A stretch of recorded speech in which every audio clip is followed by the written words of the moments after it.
mentais. São as pessoas que têm a idade mental abaixo da idade física. Então, uma pessoa que tem, por exemplo, 30 anos e se comporta como uma criança de 7. Eles são oligofrênicos. E a oligofrenia se divide em idiotas, imbecis e débeis mentais. Essas pessoas podem ser interditadas. E veja, quando você entra com uma ação de interdição e curatela dessas pessoas aqui, o INSS paga uma pensão para o curador, para que o curador mantenha o curatelado. Os pródigos. Quem são os pródigos? São aquelas pessoas que dilapidam o patrimônio. E aí, o pródigo não precisa do álcool, o pródigo não precisa da droga para dilapidar o próprio patrimônio. Ele vai, movido por uma doença, que a prodigalidade é uma doença, e ele vai gastando tudo. Não é isso? Chega lá no shopping, lá vê uma vitrine, ela já sai comprando. Vê um vestido ali na outra vitrine, ela compra. Depois vê um na outra, ela compra. É a prodigalidade. O senhor deve estar se perguntando: ah, professor, mas a minha mulher é assim, ela é pródiga? Não, pode ser que não seja. Mas normalmente é um distúrbio, a prodigalidade, que é diferente da avareza. A avareza, o cara não abre a mão nem para dar tchau. Você coloca uma pedra de sal na mão dele, manda ele atravessar a Baía de Guajará, manda ele abrir a mão do outro lado, continua intacta a pedra de sal. Diferente, aqui não, é o cara que dilapida o patrimônio. Vamos passar. Espécies de tutela. Gente, eu tenho uma tutela testamentária, a tutela legítima e a tutela dativa.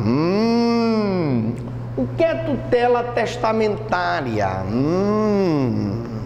Olha, você está aprendendo, né?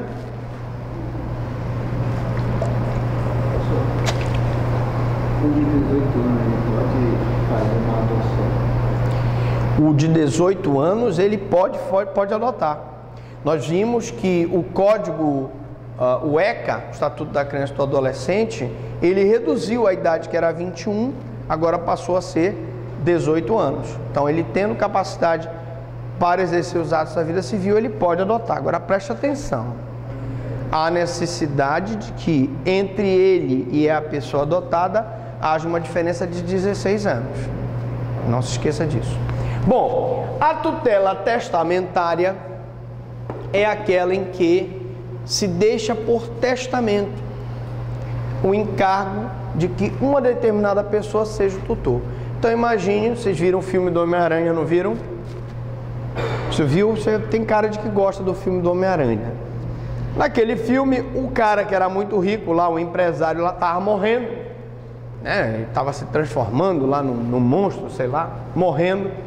E ele deixou em testamento para que o filho dele fosse tutelado por um dos caras lá da empresa, enquanto ele não tivesse a idade para exercer os atos da vida civil, administrar o patrimônio da empresa. Antigamente era muito comum as pessoas ricas que estavam com uma doença terminal deixar em testamento quem seria o tutor daquela pessoa, daquela criança. A legítima, gente, é aquela situação em que eu tenho uma morte na família do pai e da mãe, aquelas crianças ficam sem representação legal e eu vou então pegar ou um tio ou um avô para ser o legítimo tutor daquelas crianças. E a dativa, eu não tendo nenhuma tutela testamentária, nenhum parente, ou até posso ter um parente, vocês viram, se a mulher tiver mais de 3 filhos, ela pode se recusar a acatar aquela tutela. Normalmente eu vou então para a dativa, em que o próprio juiz vai conceder aquela tutela para uma pessoa que ele designar.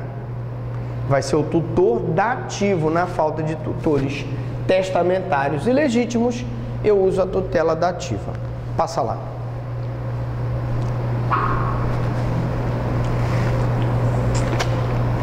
Bom, a testamentária foi escrita no artigo 1729 do Código Civil, que dispõe que o direito de nomear tutor aos filhos menores compete aos pais em conjunto, retirando os demais personagens citados do artigo 497 do antigo Código Civil. A nomeação deve constar em testamento de qualquer outro documento autêntico. Então, a testamentária aqui, ele estava com uma doença terminal, precisava deixar alguém como responsável pelo seu filho, caso ele viesse a falecer, para normalmente administrar aquele patrimônio. Então, ele chamava uma pessoa da confiança que deixava em testamento. Passa lá. A legítima, inscrita no artigo 1731 do Código Civil, que dispõe que, na ausência de tutor nomeado pelos pais, o juiz poderá deferir a tutela aos parentes consanguíneos. Então, pode ser um tio, pode ser um avô, na ordem citada nos incisos referidos no artigo.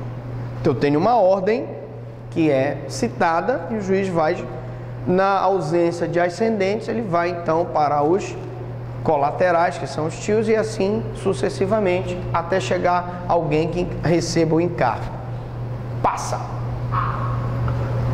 A dativa, inscrita no artigo 1732 do Código Civil, que dispõe que na falta ou na impossibilidade de nomeação de tutor testamentário dativo aos filhos menores de idade, o juiz nomeará um tutor idôneo e residente do domicílio do menor. Então, eu não tive ninguém em testamento, eu não tenho nenhum parente consanguíneo. A minha solução é nomear uma pessoa de fora, que não seja parente, e essa nomeação vai ser feita pelo juiz. Passa. Hipoteca legal. Para terminar nossa aula, vamos novamente falar da especialização, da especificação da hipoteca legal. Bom, a hipoteca legal é uma caução ou garantia que o tutor presta antes de assumir a administração dos bens do tutelado. Ora, o tutor, na condição de tutor, ele vai administrar os bens daquela criança, daquele adolescente. Se eu não tivesse uma forma de que ele me prestasse uma caução, uma garantia idônea, de que ele vai bem e fielmente desempenhar aquele encargo sem dilapidar os bens daquela criança e daquele adolescente, eu teria o caos, porque aquele tutor poderia dilapidar os bens daquela criança, razão pela qual a lei criou a especificação da hipoteca legal. É uma forma de prevenir o tutelado de eventuais prejuízos que porventura possa sofrer em virtude da má administração dos seus bens pelo tutor. Então, o que é isso? Eu vou gravar com ônus real os bens do tutelado, do pupilo, e só mediante autorização judicial, mediante justa causa, é que o juiz autoriza que o tutor venda os bens do tutelado, do pupilo. Passando. Casos de dispensabilidade da especialização da hipoteca legal. Professor, mas tem a hipótese em que eu posso dispensar? Sim, tem. Vamos lá. Quando o tutelado não possui bens ou rendimentos. Então, criança é pobrezinha, não tem nem onde cair morta. Pobre, pobre, pobre, de marré, marré, marré.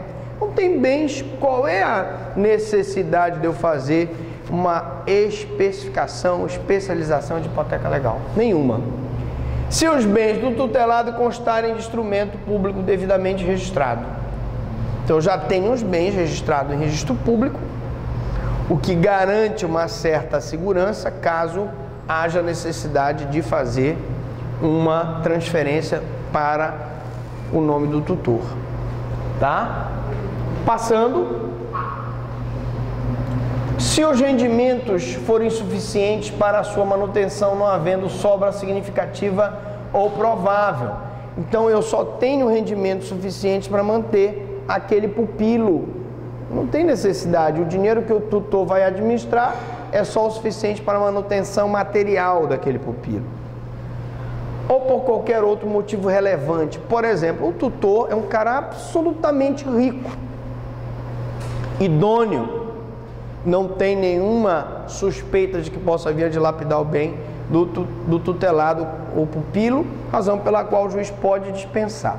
É sempre bom, quando o pupilo tem bens, haver essa especificação, porque a especificação grava os bens do pupilo com ônus real, e se o tutor quiser fazer alguma coisa, ele só faz com autorização judicial. Vamos para cá. Passando. Destituição da tutela. No que se refere à destituição da tutela, será observado o disposto no artigo 24, mediante procedimento contraditório, os casos previstos na legislação civil. Eu vou colocar aqui, rapidamente, mais ou menos o que seria a destituição, tá, gente? Então eu entro aqui com uma destituição de tutela. Aí sim, gente, como é respeito ao procedimento contraditório, eu tenho que citar o tutor para que ele apresente a sua contestação. Apresentada a contestação, eu vou instruir o processo. Eu tenho o depoimento pessoal do tutor, eu tenho o depoimento das testemunhas, posso ouvir o próprio adolescente, né? Já vimos aqui se ele tiver 12 anos, e aqui eu tenho, normalmente, a manifestação, os memoriais das partes, tanto do requerente quanto do requerido. Temos a manifestação do MP, que aqui funciona como custos legis, e finalmente o juiz vai decidir, através de uma sentença, se ele vai destituir ou não o tutor daquela tutela. Tá bom? Fácil, né? Não é difícil. Destituição, ação de destituição de tutela, citação, contestação, instrução, depoimento do tutor, depoimento de testemunha do adolescente, memoriais do requerente, que pediu a destituição, do requerido, que é o tutor, parecer do Ministério Público, manifestação ministerial e sentença. Essa sentença decide se foi ou não destituído. Beleza? Passando. E agora vamos para algumas jurisprudências aqui, para terminar a nossa aula.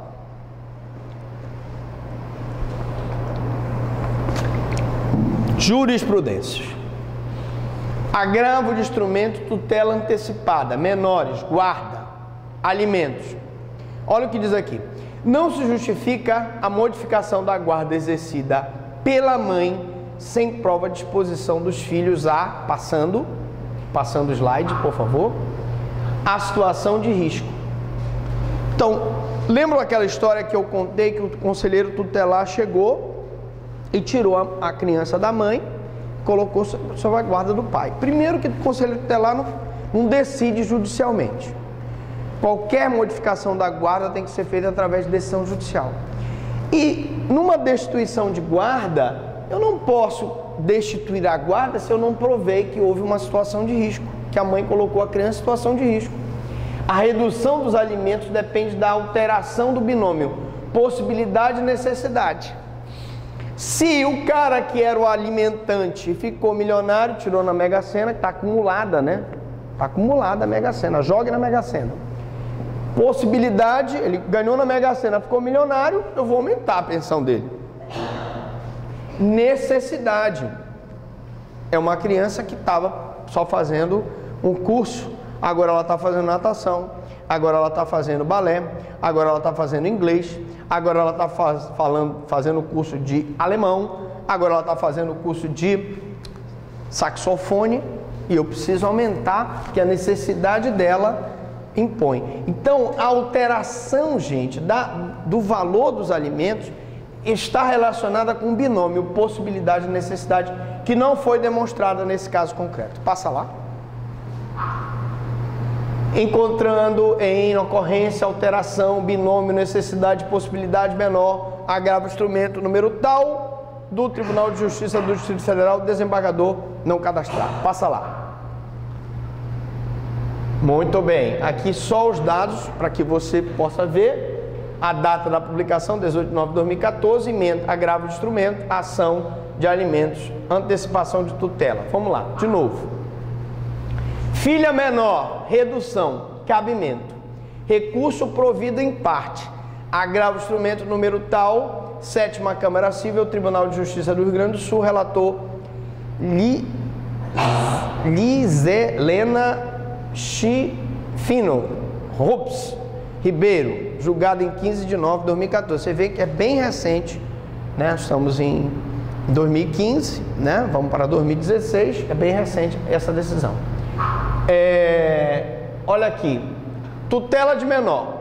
Tutela concedida apenas uma menor, situação de risco.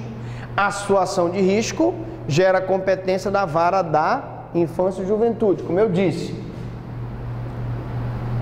Embasadora da sentença que deixou de existir. Circunstância corroborada pelo MP em primeira e segunda instância. Então, o Ministério Público, na sua manifestação, corroborou esse entendimento. Recurso provido, passa lá, por favor. Data da publicação 2 de novembro de 2014, emenda agravo de instrumento, família, ação de revisional de alimentos, antecipação de tutela. Mais uma. Filho menor, redução, necessidade de dilação probatória. Inexistência de elementos de prova suficientes a amparar o pleito de redução da verba alimentar devida aos filhos menores.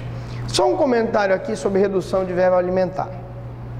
Tivemos um caso de uma moça que era filha de um funcionário público. O funcionário morreu e ela tinha direito a receber do Instituto de Previdência respectivo um valor dessa previdência. Só que a regra é clara. Quando ela completasse 18 anos, estando ela ou não na faculdade, ela não poderia mais receber essa verba. Então, quando ela completou 18 anos, o Instituto de Previdência cortou a pensão dela. Ela foi recorrer. E você sabe que o Supremo já se manifestou sobre esses casos?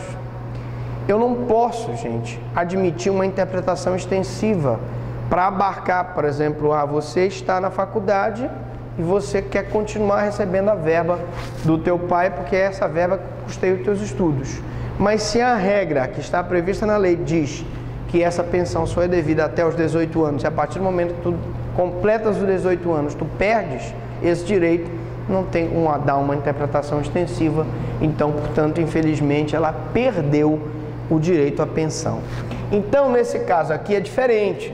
Nesse caso aqui, entrou-se com um pleito de redução da pensão alimentícia, não ficou provado que a criança tinha reduzido a necessidade da pensão e nem de que o alimentante tinha ficado mais pobre, razão pela qual foi mantida a verba. Vamos continuar aqui, passando. Razão pela qual, por hora, deve ser mantido o valor anteriormente fixado, sem prejuízo de que, com a formação do contraditório, seja redimensionado. Negado seguimento ao agravo de instrumento, Câmara Civil, Tribunal de Justiça do Rio Grande do Sul, a mesma desembargadora com nome esquisito, 29 de 8 de 2014. Tá? Passando e acabou. Tutela fim. Pergunto para você, alguma dúvida, alguma pergunta?